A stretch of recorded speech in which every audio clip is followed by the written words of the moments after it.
Dear all, good day. I welcome you, all my followers and newcomers who have been sending me lots of messages on my WhatsApp group, as well as there have been many queries which I've come across by virtue of which my followers and my comrades are asking me.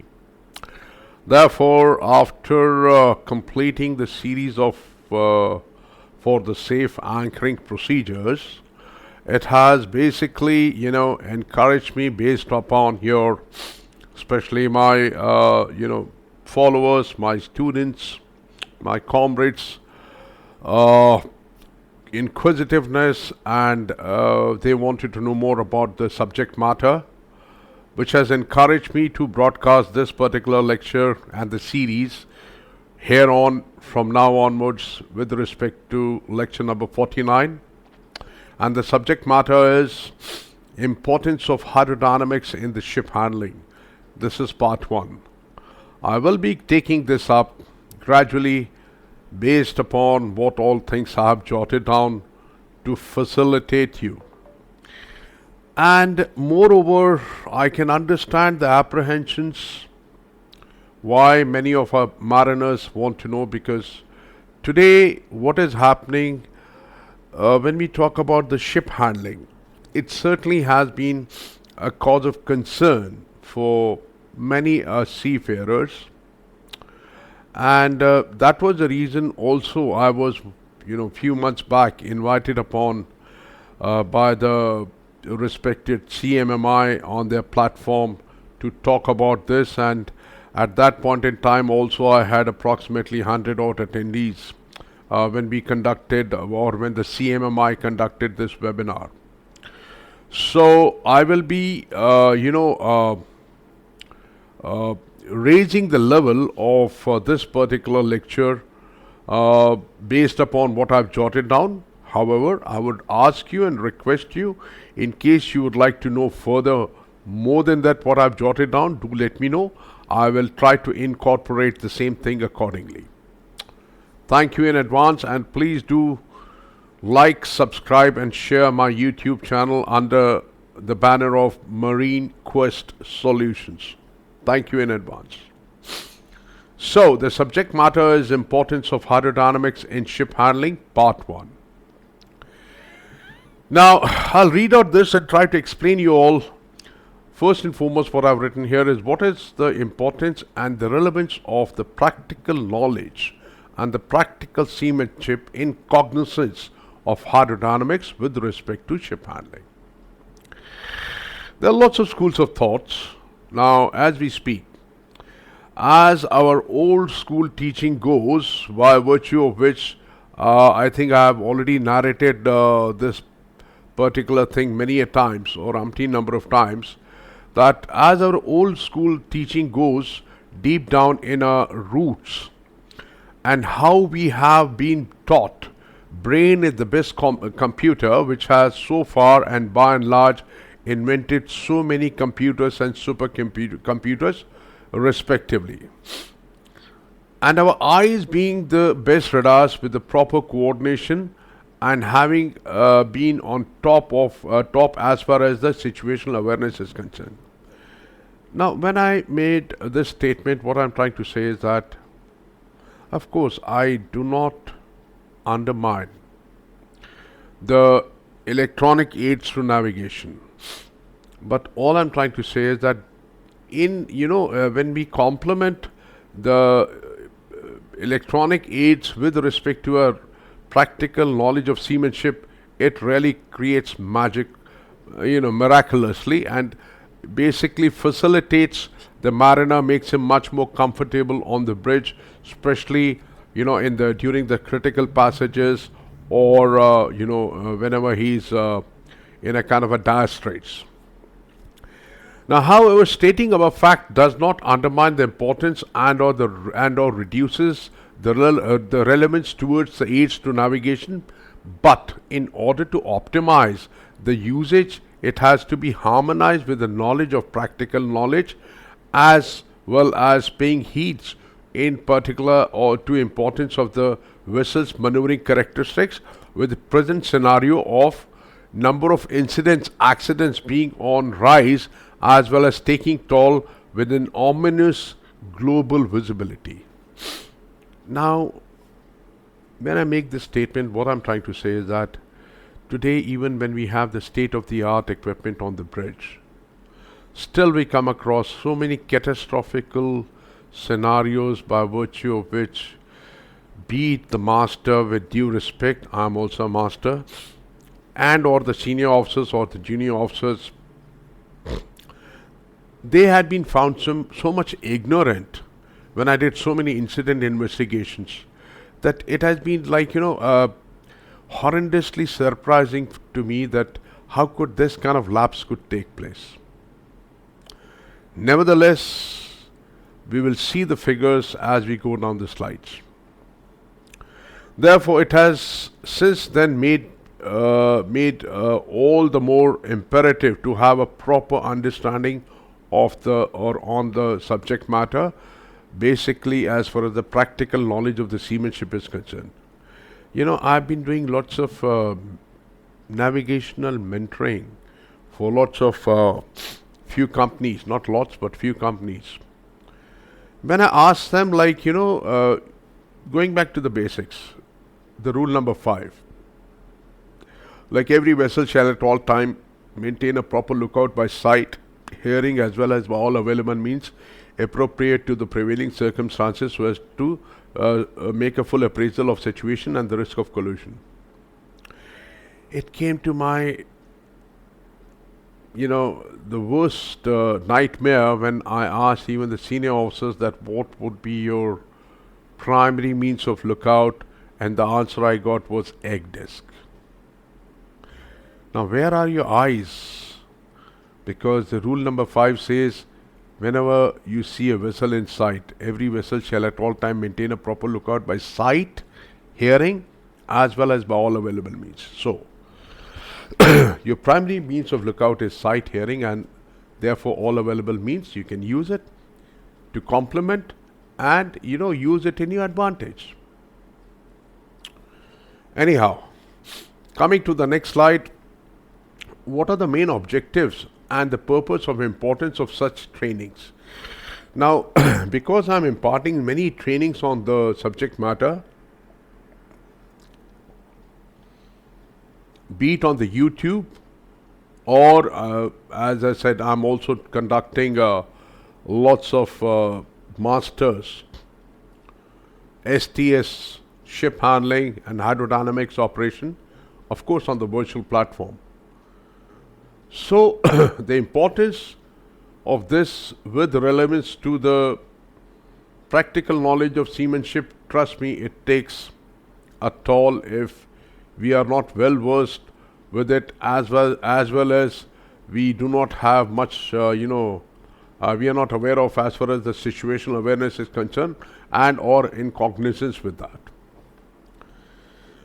After being involved in carrying out various incident investigations involving collisions, ramming and groundings, that is CRG, and that's what I said in few minutes back, that once I did so many incident investigation, that's what it occurred to me that where are we lacking? What actually is happening around the world? From the perspective of a mariner, as far as exercising the due diligence. So, highlighting the omni presence of human behavioral pattern and the aspects of the human error have made the mantra of exercising prudence towards the safety of navigations and due diligence completely redundant. Now that's what I'm saying, though it's a bit strong statement. But that's what is happening. Because, in English, as it is said, spare the rod, spoil the child. And that's what it is. That's what matters. Furthermore, why all these things are happening, why the the human intelligence or the safety of navigations as far navigation as far as exercising prudence towards the safety of navigation is concerned has become completely redundant is due to over reliance upon the choice of electronic navigational aids.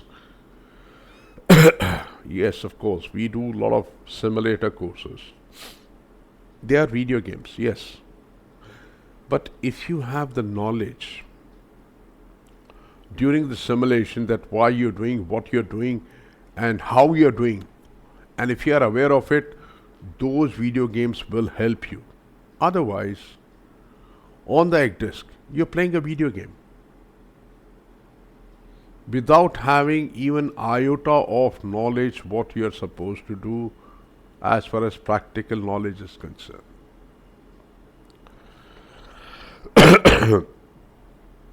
Over reliance upon the electronic aids to navigation by virtue of which not only we became imbecile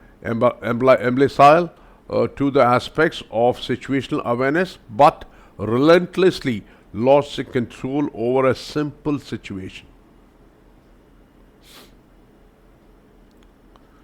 So when I say we became imbecile of the aspects of situational awareness and relentlessly lost control over a simple situation,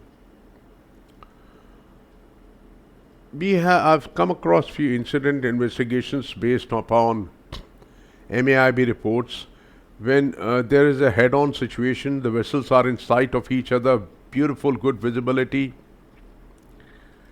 and maybe the duty officers, it happened, it was a comedy of error that two vessels were on head-on situation and both the duty officers knew each other, that is third mate or second mate, whomsoever it was, and they were talking to each other, happily over VHF channel 69 or 72.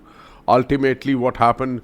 They did not take any action and they collided. So, the thing is that how can we explain this kind of a callous nature of the duty officer being complacent? The above not only puts an extra ounce to a professional capability into a sign of interrogation, but also leads towards a catastrophic loss of lives as well as financial losses to the owners, operators, charterers, and, mind you, in return, eventually also affects our livelihood directly or indirectly as far as our employment prospects are concerned. Now, today we sail or we live in a multinational culture. I've been sailing in past with many multinational culture. We are not, nationality centric. We are basically looking at the competency level. So if one particular nationality, I will not name it, I'm not prejudiced about it, X nationality, and if their people or that X nationality people have been hired on many ships. Because when you talk about the analysis and when the so many autonomous companies, they carry out the root cause analysis. Somewhere down the line, the nationality logo also comes. You cannot ignore it.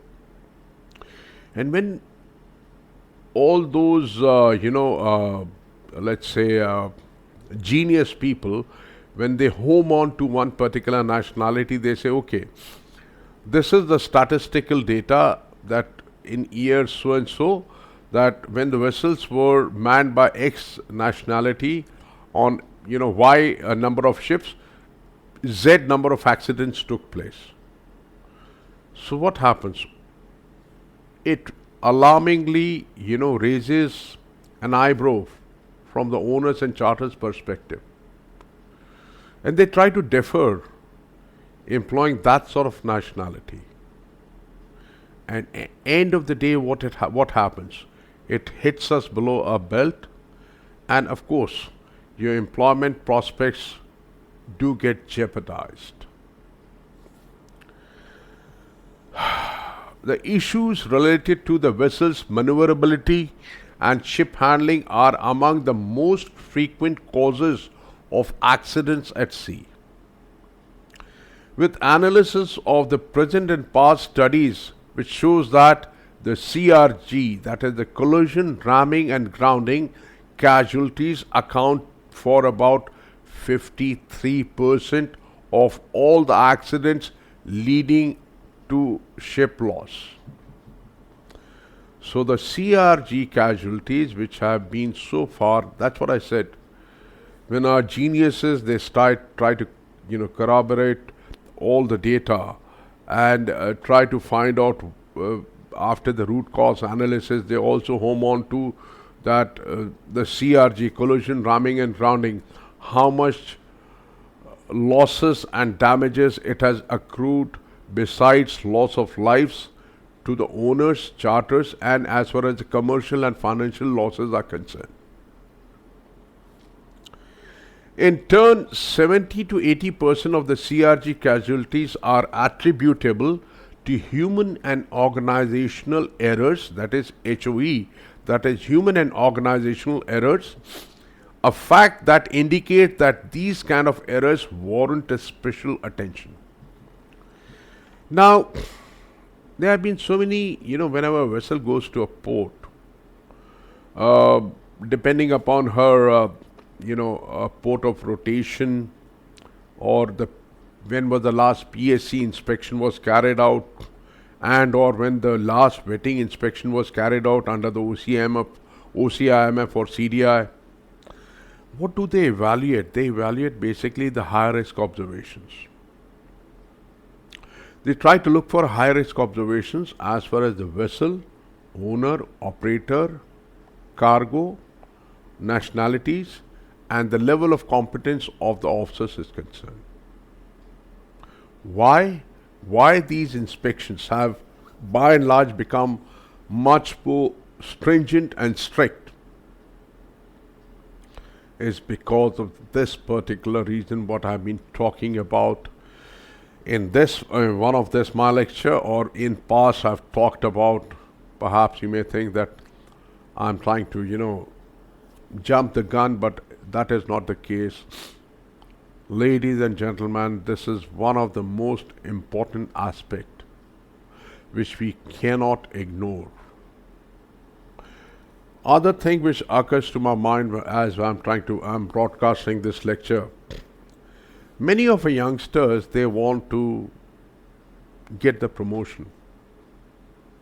Okay, you have a qualified license, everything, with due respect, fine. But ask yourself, are you ready? Are you prepared to bell the cat as far as your next promotion is concerned? But no. Everybody wants to, rise just with a blink of an eye within no time, and that's where when we take shortcuts, well, a lot of things happen. I will not go into that now.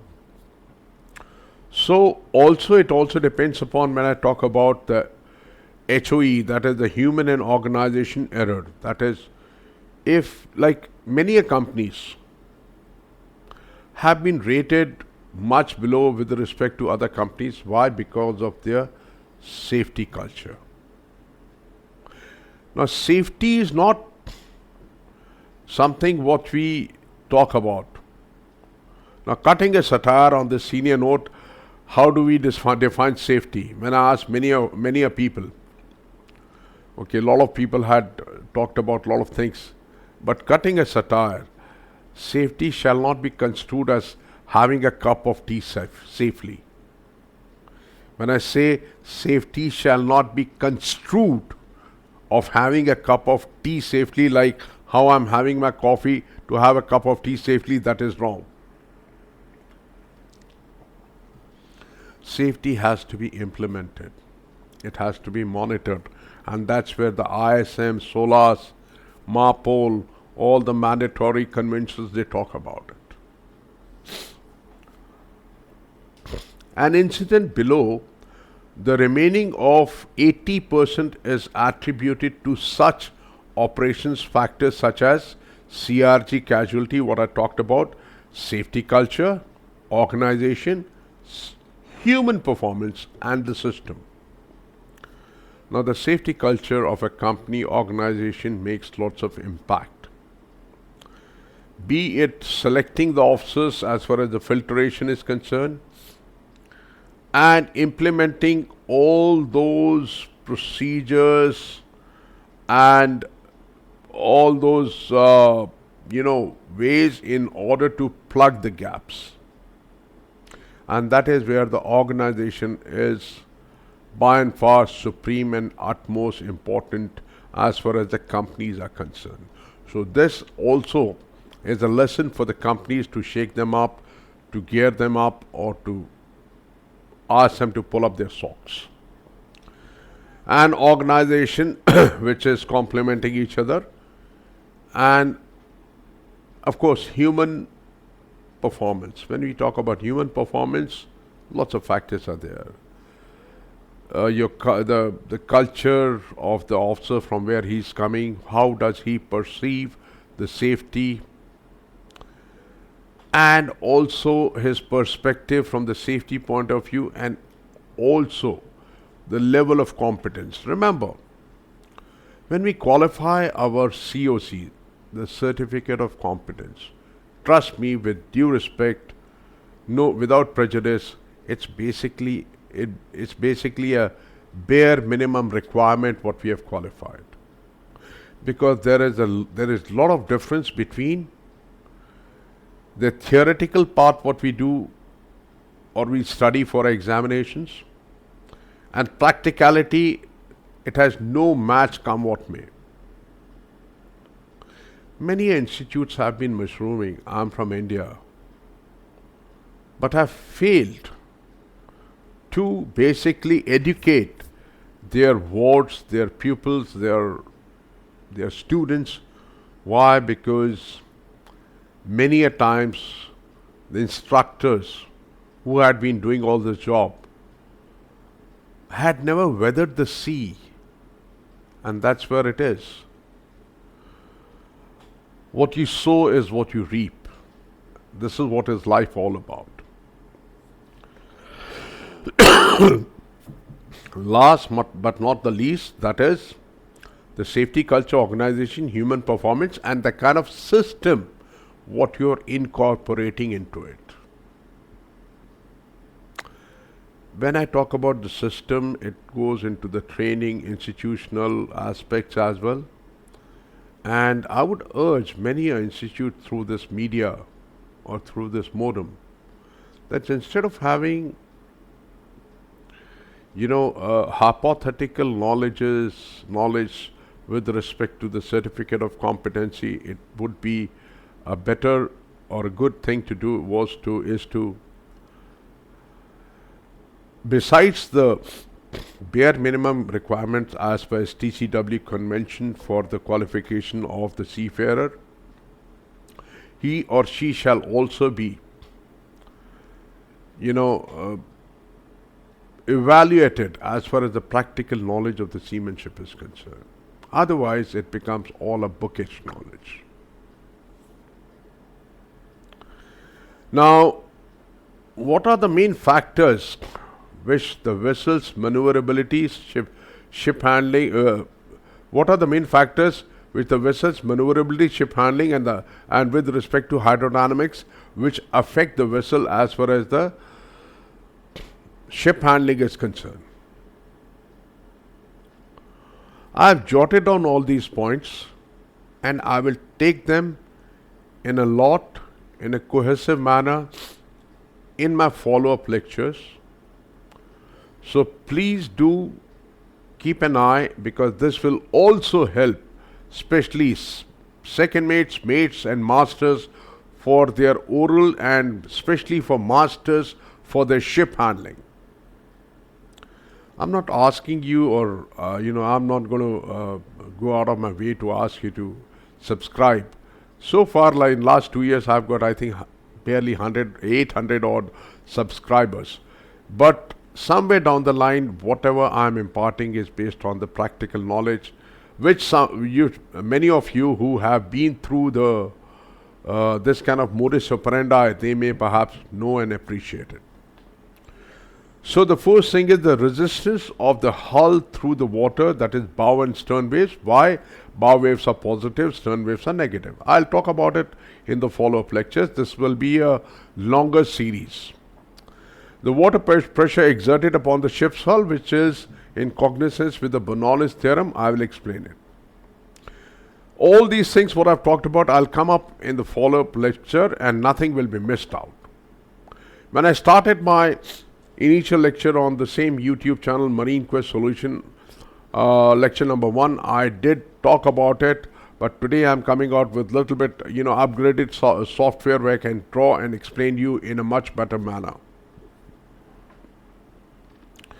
Water pressure exerted upon the ship's hull, that is, of course, the Bernoulli's theorem, what I talked about. Hull shapes and design, that is block coefficient. Vessel draft in relation to available depth of water. Change in density, that is change of trim, because when there is a change in density, when the vessel goes from higher to lower density or lower to higher density, there will be a change of trim, and what all things which affect and how does it affect, all those we'll talk about, which is part of the stability, which will also help many mates masters as well. Internal distribution of weights, which defines the COG and COB respectively, that is the center of gravity and the center of buoyancy respectively. As I said earlier, I'll talk about all these things in details in my upcoming lectures. Vessels trim, list and heel, and the pivot point or pivot axis. What are the importance? We'll talk about it. Next, prevailing weather conditions, that is sea and swell, vessel's windage area. Now, this has not been covered in many places with respect to ship handling. I will cover up that. Vessel's displacement, underwater volume of displacement, that is how does it affect the ship's maneuverability and ship handling. Vessel's main engine and steering capabilities. Vessel's propulsion, whether she's left-hand screw or a right-hand screw. Squat effect, that is calculation of UKC. This I will talk about in a separate lecture explaining all the aspects of the UKC calculations. Then banking and cushioning effect, all this will be explained in a kind of a combination combined lecture with respect to UKC, that is banking and cushioning effect as well. So I'll give you a small example that when an overtaking takes place in a narrow channel. Now this is all going to reflect upon what I've talked about. This is just an example for you to understand what I've explained in a nutshell over here. If you guys have any doubt, please do ask me on my YouTube channel or call me up. I have so far 2 WhatsApp groups. I'm thinking to open a 3rd one also. You can write down my mobile number on the WhatsApp. It's +91 7838285196. I repeat, +91 7838285196. So the hydrodynamical interaction between 2 VLCCs. Now here I've taken 2 VLCCs, hydrodynamical interaction, how does it take place and what all are the factors. This is one VLCC, this is second VLCC. Let's see what's written here. SP12 and ST12 are the transverse and the longitudinal distances between 2 vessels. Also, VW and V means the wind velocity and wind direction.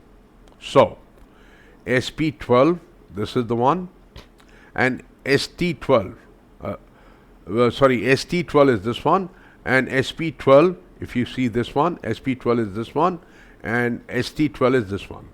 So this is the transverse distance, that is SP12, and ST12 is the transverse distance from the approximate center of the other VLCC, that is they are in the overtaking situation like this. VW, that is VW, this is the one, and V means the wind velocity and wind direction, and the speed of the overtaking vessel VLCC is 12 knots, and the other VLCC number 1 is 10 knots. Therefore, VLCC number 2 is making 12 knots and VLCC number 1 is making 10 knots in a narrow channel fairway. Now hydrodynamically, let's see what happens. I've explained in a small nutshell. I will furthermore explain it diagrammatically to all my viewers. Now, the particulars before we go to the effect. Table number 1, that is the VLCC number 1 is 320 meters, that is the LOA, and beam is 58 meters, and the draft is 19.3 meters, and the block coefficient is 0.8018.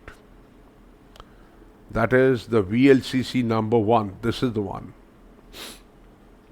VLCC number 2, LOA 320 meters, beam same, and draft same, block coefficient 0.8018. This is an example which has been taken.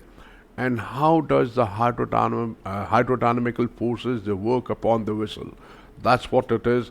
That is the point to ponder. The hydrodynamic interaction between two large vessels can't be neglected when two large vessels are close to each other in restricted waters such as in harbor or narrow channel. You guys have a look at it. Let's see what all questions you may come up with. I will 100% resolve all the queries because ship handling, hydrodynamics, STS is my passion. And when your passion becomes your profession, that's the best match. I'm trying to still persevere. I'm trying to persevere and work upon it. Of course, none of us is perfect. Now, coming to the recourse of, that is when the spacing between two vessels is less than 0.4 times the length, the hydrodynamic interaction dramatically increases. What it is saying that, I'll read this line again. When the spacing between two vessels is less than 0.4 times the times of the ship's length, that is the hydrodynamic interaction dramatically increases. That is, in this case, both the vessels are 320 meters long. But if you are overtaking a bigger vessel from a smaller vessel, you must always take the bigger vessel LOA. So 0.4 into 320, 4 3s are 12, 4 2s are 8. So 128, 130 meters, when you're in that sort of range, the hydrodynamical effect enhances upon the vessel. That's what it is talking about. When the spacing between when we talk about the spacing, this is SP12. This one, the SP12. What we talked about, the spacing. If it is 0.4, what happens? So when the SP12 is 0.4 times, the hydrodynamical interaction increases dramatically upon the vessels. When the spacing between two vessels is more than 0.6 times of the ship's length, basically the bigger ship's length, in this case both the VLCCs are 320 meters, so it's same. When the spacing between two vessels is more than 0.6 times of the ship's length, hydrodynamic interaction effect reversely decreases. So when you have 0.6 times the length of the bigger vessel, that is, I'll go back to this figure again, this SP12, if the separation is 0.6 times the length of this ship, the effect reduces, basically reverse effect takes place. Point number 3, also it can be inferred from the calculation result when the spacing between two vessels is more than 0 times of the ship's length, the hydrodynamic interaction effect almost diminishes. Now, this also impacts and reflects upon the rule number 30. That is, every vessel shall at all time, when in an overtaking situation, when you're coming up from more than 22.5 degrees above the beam, a vessel overtaking another vessel shall keep out of the vessel being overtaken until such time she is finally passed and clear. Any subsequent alteration of bearing or course shall not relieve an overtaking vessel until such time the vessel being overtaken is finally passed and clear. This was a little bit about the rule number 13. But when you're overtaking a vessel, especially a bigger vessel, in this case, both the VLCCs are of same size, make sure that you're at least more than one ship's length away from the bigger vessel in order to reduce or negate the hydrodynamical impact as far as the underwater volume of displacement of the bigger ship is concerned. Finally, last but not the least, I have written here why bow waves are positive, sterns are negative, why ebb tide is stronger and its effects, and what is the Venturi effect. All this I will be broadcasting in a sequential manner, and I would need all of you to give me the feedback, and if you think my channel is worth watching, do like and subscribe, otherwise I'll leave it to you. Thank you, ladies and gentlemen. Good day, all the best. Take care.